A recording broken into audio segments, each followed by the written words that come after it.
The jacket. Young people should be given chances in life, especially the chance of a good education. Sometimes that means going to study in another country, far from home and family. Young Tuan is at school in New Zealand, but her home is on a South Sea island, where the warm waters of the lagoon are as blue as the sky above. June 24th, I am going to use this big notebook for my diary, and write down everything I feel and do.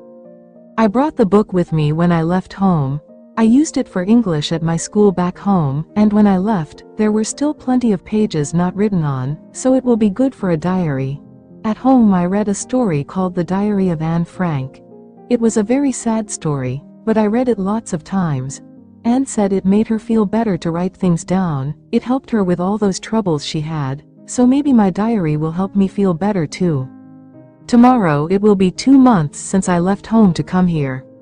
61 days. Just two numbers when I write it like that, 61 days, but it is the slowest and longest time I can remember. How can 61 days go so slowly? I still think of home all the time, and I can remember every little thing about the island, except how warm it was. I can't remember that, because here it is so cold all the time, but when I lie here and close my eyes I can see my friends, and my family, and all my favorite places. Mama and Papa, and Mili and Metua, and Rima, and the big black rock where we swam in the lagoon, and the path that goes to the top of our mountain, and the cool wind at the top. And if sometimes I can't remember everything, there are the photos by my bed, and all my seashells. When I was a baby, I was given to my grandparents, because I was the youngest in our family, and that is our custom. My real parents live on another island. Our village is called Vaipaka, and our house is a little bit back from the road that goes through the village, by the hill. When the last big storm, called Sharon, came, the waves from the lagoon came right over the road, but not as far as our garden, which was lucky. The wind blew all the flowers out of our garden, but at least the roof stayed on our house, not like at Mili's place. A great piece of metal blew off their roof, right over the house, and cut their goat's head off. It was terrible for the poor animal. There were some bad things that happened in our village, like Sharon, and some accidents on the motorbikes, but mostly there were good things, and I remember the good things, not the bad things. School was good too, I liked it at the college, and I nearly always came top of my class.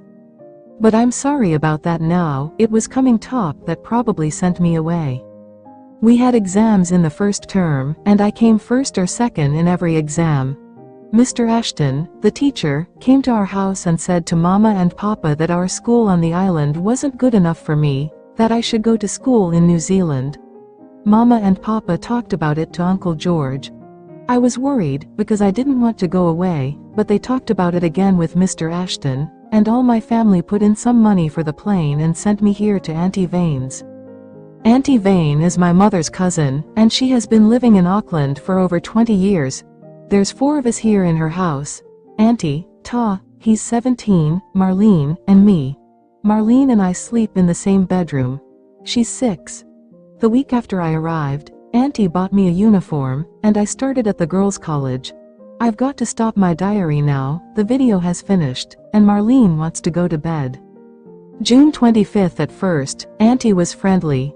She asked me all about home and all the relations she hadn't seen for so long, and she told me the things she used to do when she was a girl on the island. Then she asked me how much money did I bring with me from the island, and I said I didn't bring any, and she got a bit angry. I told her Mama and Papa didn't have any money to give me, and they told me that Auntie had a good job and earned plenty of money. Auntie said she worked in the chicken factory, but she didn't get much money and most of it went on paying the rent for the house. Then I asked her where was my uncle. I didn't like to ask about him at first because perhaps he had left her or something. Auntie started crying then and told me about the accident. Uncle Ben worked for a building company that made bridges. One day one of those very long, heavy pieces of metal fell on him. His back was broken, and he died in hospital. I told her I was very sorry I didn't know about the accident, nobody at home heard about it. She said Uncle Ben didn't come from our islands, he was from Niue, so she only told his family. I felt really sad for Auntie then, and bad that I came to live with her when she didn't have enough money. July 1st. I haven't been able to write in my diary recently. I have had too much schoolwork to do. School is very hard here, but the teachers are nice. My class teacher Mrs. Price is best, she's great, she introduced me to lots of girls. But they aren't from my island, they're Samoans, and their language is very strange to me. The school is so big, too, over 1,000 girls, and so many rooms. It is scary, in a school where there are so many strangers. Everyone seems cleverer than me, their English is so good. I try hard to keep up, but I get much lower marks than I did at home. I don't have enough time to do my work, that's the trouble. Auntie is working evenings at the chicken factory, and I have to get the dinner every night. The only place I can study is in the bedroom, and the noise from the video is so bad. Every night Ta gets some videos, and always they are noisy, full of shooting and wars and shouting. I hate that Sylvester Stallone. I think it's bad for Ta to watch just that kind of video. Marlene too. Yesterday I went and asked Ta please could he turn the video down because I was trying to study in my room, and he got angry and shouted bad words at me. He thinks he's so special. What a laugh, he's just a stupid boy who can't get a job. He won't turn down the video. I'm going to bed now. July 5th, it's Sunday, but we didn't go to church. Auntie used to go to church but she never goes now. When I asked why, she said she didn't believe in God anymore. I thought that was terrible and I asked her why. She said it was because God took Uncle Ben away from them, and left them with no one to take care of them, and not enough money. I don't know if that's right, but I can understand the way Auntie feels. I'm not sure about God. He can be very cruel sometimes, even to good people like Anne Frank and Uncle Ben. In the afternoon we took the bus to visit Uncle Ben's grave. There is a smiling photo on the gray stone, and shiny black letters. Benjamin Filigi, aged 48 years, much loved husband and father. We all cried at the grave, even Ta, when Auntie put the flowers on it. In the photo on his grave, Uncle Ben looks like he was a nice man. July 10th, I didn't go to school today. I wanted to, but it's a long way and I have to get the bus, and the bus ticket costs a lot of money. Auntie said she didn't have any money left. She was getting angry with me, so I thought I will walk to school tomorrow instead of getting the bus.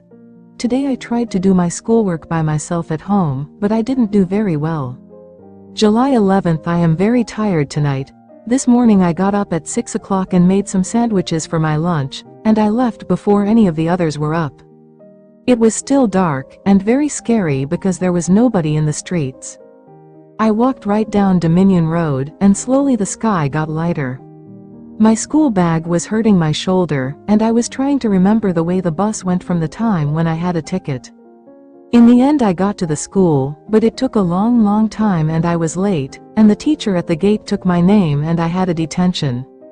That was the first time I ever had one. My class teacher Mrs. Price asked me why I was late. I didn't like to tell her my auntie didn't have any money for the bus, so I said I slept in. Mrs. Price asked me how I was getting on here, and she seemed a bit worried. At lunchtime she brought a fifth form girl called Moana who was from my country to see me. Moana and I talked in our language. She doesn't come from my island, but I knew some cousins of hers. I enjoyed talking to Moana, but it made me sad because I began thinking about home and all the people I knew. When I told Moana about walking to school, she took me to the school library and showed me a street map. We saw that there was a much shorter way for me to come to school. I don't have to follow the bus route. Moana asked me if I would like to come to her place one day, but I saw on the map that she lives at Te Atatu, too far away from my place. I walked home that quicker way that I found on the map, but because of my detention I didn't get home until 6 o'clock. I am very tired tonight, I can't write anymore. July 12th, Auntie gave me $2 this morning. I had to decide if I will spend it on the bus fare or some lunch. There was only fried bananas for breakfast because Auntie doesn't get paid until tomorrow, so I decided to walk to school and buy my lunch. At the end of one street there was a bridge over the motorway that was just for pedestrians. I stopped and looked down at the motorway, all those cars. It was like a great river running into the city. Then it started to rain. It rained and rained, very heavy, like it does at home, but very cold. I don't have a coat or jacket, so I got wet through, on my hair, down my neck, on my legs, in my shoes. I kept on walking towards school, and getting wetter and wetter and colder. Then I saw a clock on a building that said 5 minutes to 9. That was too late for school, so I turned round and walked home again, and I was so cold I had to get into bed to keep warm. I didn't get up until Marlene came home from school. July 13th. Auntie is working daytime at the factory now, so she told Marlene and me to stay home from school and do the shopping. We walked to the supermarket, and after we had done the shopping there was some money left over. We were very hungry, so I got us some Kentucky Fried Chicken for lunch. It was so good. Marlene and I took the chicken to the park and ate it there. When people went past us, they stared. I knew they were thinking, why aren't those girls at school? Maybe they would tell the police, so I said to Marlene, come on, we ought to get home now. I felt bad about using Auntie's money for Kentucky Fried Chicken, and I told Marlene not to say we had it. I won't do that again. I went to bed in the afternoon. I didn't feel very well. My head aches and I think I'm getting a cold. July 18th. I didn't write in my diary for a few days because I stayed in bed with a really bad cold. I felt miserable. I've missed a lot of school now, and I don't know how I will catch up. Exams are next month and I'm very worried about them. Always at home I did well in exams, but I can't hear. I lie on my bed and stare at my photos and the Trocus shell that Papa gave me. When I put the shell to my ear, I can hear the lagoon whispering to me. The Trocus shells are very special to us. Once every year the people from the villages can get the Trocus from the lagoon, but only a few for each family, so there will always be more for next year. The shells are polished for the tourists. But Papa polished this Trocus just for me, and it is so beautiful with all the different colors. It is like holding a rainbow in my hand. Even the darkness here doesn't stop the Trocus from shining. July 19th. I had a very bad day today. When I woke up, I decided I must go to school and catch up my work so I will do well in exams and get a good report to send home to Mama and Papa. So I said to Auntie, I'm going back to school. I'm walking, but please could I have some money for my lunch? Then Auntie got very mad, and she shouted at me. I've got no money left for you. I haven't even got enough money for my own children. Why did you have to come here anyway? I told her I didn't really want to come, and I'm sorry for all this trouble I am giving her. I said I don't like it here and I want to go home. Auntie got even angrier and said she didn't even have enough money for the bus, so how is she going to pay for a plane ticket? She said she didn't ask me to come here, she only said yes because she couldn't say no to her family. She said if I want to go home my family should send the money to pay, and I said they couldn't because they spent all their money sending me here. I felt really miserable then and ran out of the room, crying. Everything here is money. Money for food, money for buses, money for warm clothes, money for shoes. Back home we only need money for the motorbike and a bit of food from the shop. We get everything from the lagoon and the fields, and we don't worry about money. But here money makes me frightened, because there isn't enough, and I feel bad that Auntie has to get more because of me. I don't know what to do. There is no telephone here to ring, or at home. All I can do is lie on my bed and stare at my photos and hold my Trocus shell. No school again today. July 20th. Raining again.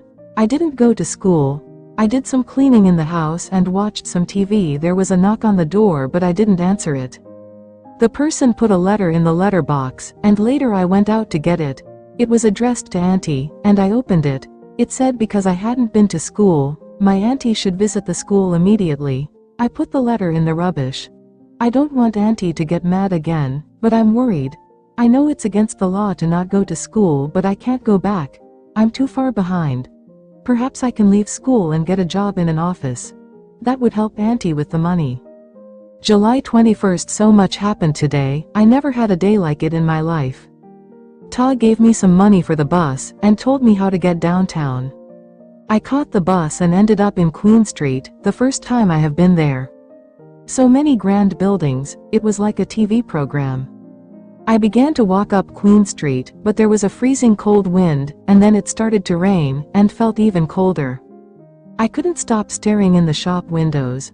All those lovely things. In one shop they were selling holidays, and there was a big photograph of home, showing my island. It was a very beautiful picture, the lagoon so blue, and the sea all around so dark, and the whiteness where the waves break on the reef round the lagoon. I wanted to say to people in the street, "Look, there's my island, isn't it beautiful?" But all the people were just hurrying past, not stopping, not noticing. I kept on walking up Queen Street. I was looking for a clothes shop because I needed a jacket. The wind went right through my clothes. I felt I wasn't wearing anything at all. I came to a very big shop and went in. There were lots and lots of jackets, but I saw one of the shop people staring at me, so I went back out into the cold and kept on walking. After a while I came to another shop which sold jackets. I was very worried about what I was going to do, but I was so cold and I didn't really care how wrong it was. I just didn't want to get caught. I went into the shop and started looking at the jackets. I had a white supermarket bag in my pocket, and I got it out, took a blue jacket and put it in the bag as quickly as I could. My hands were shaking, and I wanted to run, but instead I walked around slowly and pretended to look at some coats. Then I walked out. I didn't stop until I got to the bridge over the motorway.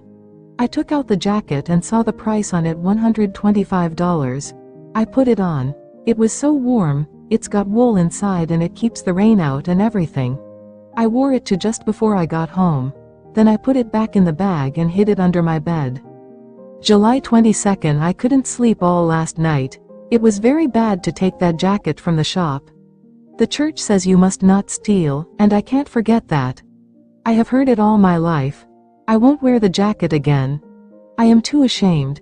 Anne Frank did not steal, not even food, when she was nearly dead from hunger.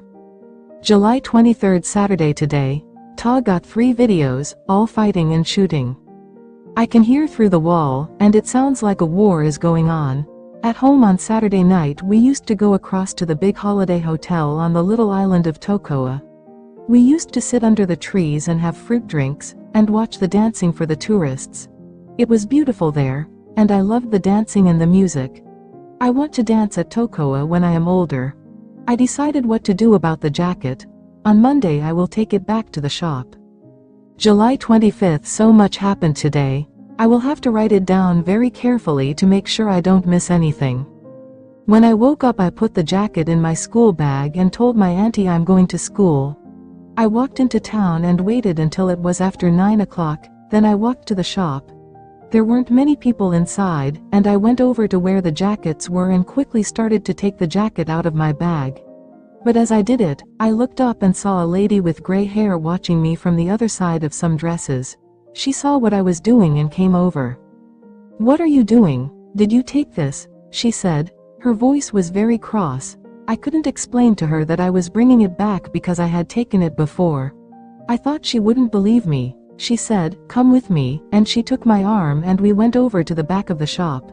I started to cry. We went into an office, and there was a man in there sitting at a desk. He was a young man in a suit.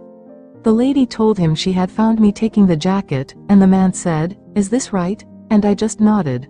I couldn't stop crying, so I couldn't explain. I will have to go to court, I thought, and my family will be so ashamed of me. The man told me to sit down and he rang someone on his telephone.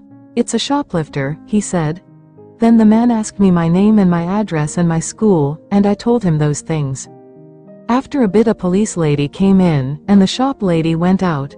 The police lady was young and pretty, with dark hair. She sat down and asked me questions in a kind voice, and it was easier to talk to her than those other ones. I told her all about the jacket and what I did.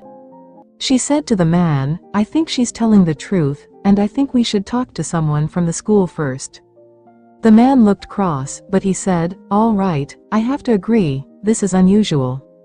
"Very unusual," the police lady said. "I never heard of a shoplifter who took back what she stole." She smiled at me, and asked, "Who would you like us to talk to from school?" When Mrs. Price came in, she looked just as usual, not worried or anything. But I started crying again because I was so ashamed, and she sat down next to me and said, "Don't worry, Tuan, everything will be all right." Then she and the police lady talked, and they seemed really friendly to each other. I don't think the shop manager liked that, and he still looked angry. Mrs. Price asked me why I hadn't been to school. She has got gray hair, but her face is young and she talks in a very kind way. I told her about the money, and Auntie and my uncle and how he was killed, and about the exams and how I was worried about them, and how I got cold when I went out and how I took the jacket. I said I was very ashamed for what I did. When my story was finished, Mrs. Price looked at the police lady, and then they both looked at the manager. The police lady said, "The jacket has been returned, Mr. Jackson, and I really don't think this girl is a thief." The manager didn't look at her, but he nodded his head. I said to him, "I'm very sorry I took your jacket. I will never do it again." He stood up and nodded again, and Mrs. Price said, "I'll take you home now, Tuan." Mrs. Price and I sat in her car outside my house. She talked slowly and I felt she was thinking deeply about everything she was saying. She said, "We can give you extra lessons at school to help you catch up, and I'll find out if your auntie can get some money from the government. I'm sure she can. That will help with the clothes problem." Then Mrs. Price stopped, and she looked at me for a long time without speaking. She has very clear gray eyes, very kind and understanding, and her eyes seemed to see a long way into me. "Or," she said in a slow voice, "would you just like us to arrange for you to go home?" I looked back into those gray, kind eyes. The way she said it, I knew it was really possible. Tears came back into my eyes. Through them I saw a house, and faces, and the lagoon, shining and blue. "I would like to go home," I said.